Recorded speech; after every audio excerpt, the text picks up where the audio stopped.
मोनसे दुखुनांथाव खौरां गुवाहाटी नोगोरमायाव सासे बर' सिख्लानि सोमोनांथावै गोथै सह' मोननाय जादों।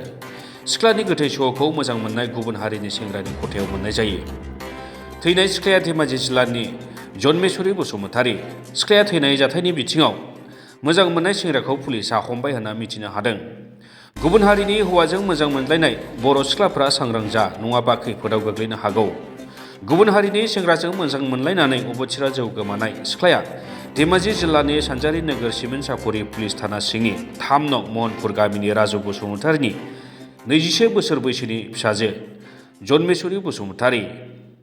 जन्मेश्वरी बसुमतारीनि गोथै सह'खौ गुवाहाटी नोगोरमानि गान्धी बस्तियाव सिला फोथार नतुन मिसिंगाव गामिनि इन्द्रजित पाइट मुंनि सेंग्रानि खथायाव मोनो। सिख्लानि नखरनि फारसेनिफ्राय फोरमायनाय बायदियैब्ला जन्मेश्वरी बसुमतारी आरो इन्द्रजित पाइट सानैबो थांनाय 22 जानुवारिनिफ्राय जयै दंमोन गुवाहाटी नोगोरमानि गान्धी बस्तिनि सेंग्रानि रुमाव।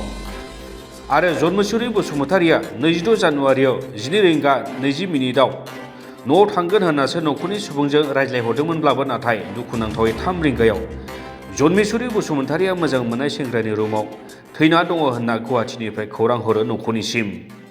इन्द्रजित पाइटआ गोथै सह'खौ पुलिस सौहैनायनि सिगांनो फासि नांनायनिफ्राय बोख्लायनानै दोननायखौ गनायनानै लानो हायाखै नखरनि सुबुंफोरा। गोथै सह'आव थानाय दागो आरो पुलिस सौहैयैनि सिगांनो फासि नांनाय दौलेंनिफ्राय बोख्लायनायखौ नायनानै जन्मेश्वरी बसुमतारीखौ बुथारखोमानाय जाथायसो होनना सन्देह खालामदों नखरनि सुबुङा।